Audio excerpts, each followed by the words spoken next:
ये मूवी है 2025 के भविष्य की, जिसमें दिखाया जाता है कि धरती के अंदर से कुछ अजीब भयानक क्रीचर्स बाहर आ जाते हैं, जहां एक खतरनाक अंडरग्राउंड मॉन्स्टर जिसे रिपर कहा जाता है पूरी दुनिया में फैल चुका है। लेकिन एक चीज है जो इंसानों को बचाती है, एक इनविजिबल शील्ड जो 8000 फीट की ऊंचाई पर बने सेफ जोन के अंदर रहती है।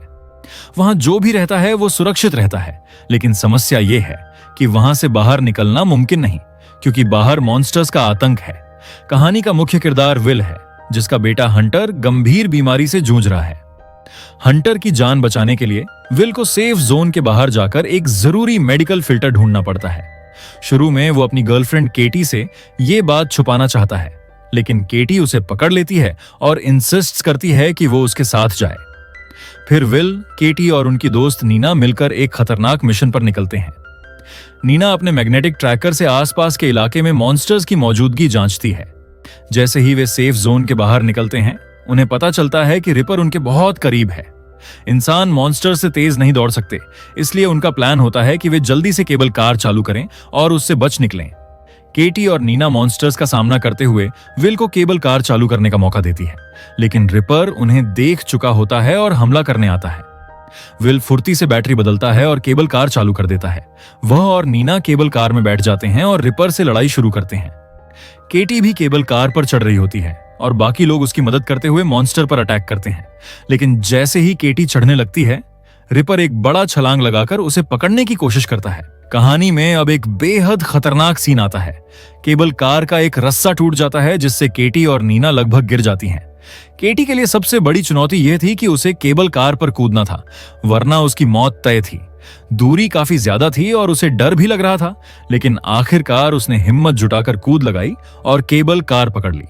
अगर ऐसा न होता तो न सिर्फ वह गिरकर मर जाती, बल्कि मॉन्स्टर के शिकार भी हो जाती।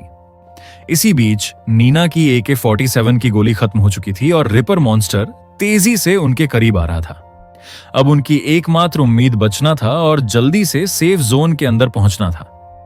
जैसे ही वे सेफ जोन के करीब पहुंचते हैं, अचानक केबल कार का एक और रस्सा टूट जाता है, जिससे केबल कार जोर से हिलने लगती है और नीचे गिरने लगती है।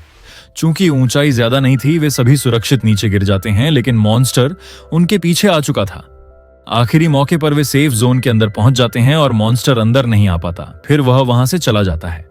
तीनों बच जाते हैं और एक रात वहीं आराम करते हैं। अगली सुबह वे फिर से निकल पड़ते हैं, लेकिन रास्ते में एक सुरंग आती है। उन्हें पता चलता है कि रिपर मॉन्स्टर 8000 फीट से नीचे के इलाकों में रहता है और ऊपर नहीं आ सकता, इसलिए सेफ जोन सुरक्षित है। लेकिन सुरंग के अंदर मॉन्स्टर हो सकता है, क्योंकि वह अंधेरे में रहता है। यह जानकारी विल ने नीना और केटी से छुपाई होती है, जिससे वे दोनों नाराज हो जाती हैं। सुरंग में उनका मैग्नेटिक ट्रैकर काम नहीं करता, इसलिए उन्हें अंदर जाना पड़ता है। रास्ता बंद हो जाता है और अब उनके पास नीचे ही जाना है।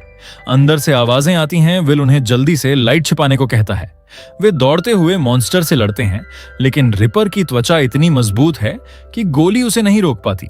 आखिरकार वे एक दरार में छिप जाते हैं और सांस रोक लेते हैं ताकि मॉन्स्टर उन्हें न खोज पाए।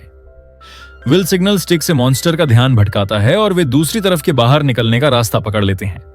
केटी सबसे पहले बाहर निकलती है और सुरंग को देखती है, लेकिन जैसे ही वह मुड़ती है, मॉन्स्टर बेरहमी से अपनी पूंछ से उसे भेद देता है।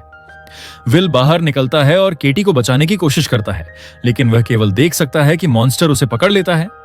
घबराए हुए दोनों लोग एक कोने में छिप जाते हैं और रोने लगते हैं, लेकिन मॉन्स्टर वापस लौट रहा होता है। वे एक सीढ़ी पाते हैं और तेजी से ऊपर चढ़ते हैं। अंततः वे 8000 फीट से ऊपर पहुंच जाते हैं और एक खाली घर में आराम करते हैं। केटी की मौत से वे गहरे सदमे में होते हैं और गुस्से से भर जाते हैं। वे मॉन्स्टर से बदला लेने की ठान लेते हैं, लेकिन पहले हंटर की जान बचाना जरूरी था। उनका अगला लक्ष्य एक अस्पताल था जो 5000 फीट की ऊंचाई पर था, जहां मॉन्स्टर मौजूद थे। अस्पताल पहुंचकर वे जल्दी से जरूरी फिल्टर ढूंढते हैं, लेकिन मॉन्स्टर भी पास ही था। पीछा करते हुए विल का पकड़ लिया जाता है, लेकिन नीना बड़ी कुल्हाड़ी लेकर आकर उसे बचा लेती है। वे फिर भागते हैं और विल एक योजना बनाता है कि नीना पहले छिप जाए। जब मॉन्स्टर हमला करता है तो अब वे तीनों एक पुराने लेबोरेटरी में पहुंचते हैं, जहां उन्हें पता चलता है कि जो मॉन्स्टर वे मार चुके थे वह फिर से पूरी ताकत के साथ जीवित हो गया है। यह मॉन्स्टर मारना लगभग नामुमकिन था, इसलिए वे लेबोरेटरी में फांगमी स्टोन नाम की एक खास चीज खोजने लगते हैं, जिसे गोलियों पर लगाकर उनकी पेनिट्रेशन पावर बढ़ाई जा सकती है।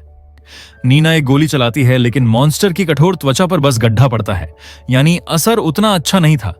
इसलिए नीना वहीं रुककर इस पर और रिसर्च करने लगती है और विल अकेले वापस लौटने को मजबूर हो जाता है। इसी बीच एक मॉन्स्टर नीना की तरफ बढ़ता है, लेकिन उसने आखिरी वक्त में फॉर्मूला सुधारकर उसे मार दिया। दूसरी तरफ विल की कार का टायर फट जाता है और वह दुर्घटना का शिकार हो जाता है। जब वह होश में आता है तो मॉन्स्टर उसे देख लेता है। विल जल्दी से अपना गियर संभालता है और ऊंचाई की तरफ चढ़ने लगता है, लेकिन उसके सामने एक रिपर मॉन्स्टर आ जाता है जो रास्ता रोक लेता है। इसके अलावा उसके पीछे और एक मॉन्स्टर होता है और एक तीसरा भी पास आ जाता है।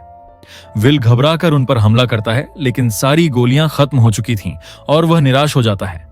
तभी नीना अचानक वहां आ जाती है और मॉन्स्टर को एक झटके में टुकड़े टुकड़े कर देती है, बिना किसी खून के निशान के। यह साफ था कि ये रिपर मॉन्स्टर मशीन थे। नीना की मदद से दूसरा मॉन्स्टर भी खत्म हो जाता है, लेकिन तीसरा मॉन्स्टर सांप की तरह घूमते हुए हमला करता है। अगर उसे एक बार भी छू लिया गया तो वह फट जाएगा। मॉन्स्टर्स के अंदर इलेक्ट्रॉनिक सर्किट बोर्ड होते हैं, जिससे पता चलता है कि ये सारे मशीन हैं। इन्हें प्रोग्राम किया गया था कि वे 8000 फीट से ऊपर नहीं जा सकते। लेकिन ये मॉन्स्टर्स किसने बनाए, यह रहस्य बना हुआ है। शायद कोई ऐसा व्यक्ति जो पृथ्वी को नष्ट करना चाहता हो। नीना और विल ने मिलकर मॉन्स्टर्स का सफलतापूर्वक मुकाबला किया और सुरक्षित जोन में वापस लौट आए। विल का बेटा बच गया, लेकिन केटी की मौत का दुख अभी भी था। उनके पास अब फॉर्मूला था जिससे वे जादुई गोलियां बना सकते थे। इसके बाद से बचने वाले रिपर मॉन्स्टर्स से डरना छोड़कर उनके खिलाफ लड़ने लगे। काफी समय बाद विल और नीना ने आकाश में 3 अनजान उड़नतश्तरी जैसी वस्तुएं देखी जो पृथ्वी पर उतर रही थीं। और ये मूवी यहीं खत्म हो जाती है। तो दोस्तों, कैसी लगी आपको हमारी आज की ये मूवी, कमेंट में जरूर बताएं। और ऐसी और मूवी एक्सप्लेन वीडियो देखने के लिए हमारे चैनल को सब्सक्राइब करके बेल नोटिफिकेशन को जरूर दबाएं। चैनल पर और भी मूवी एक्सप्लेन वीडियो अपलोड है, उन्हें भी जाकर जरूर देखें।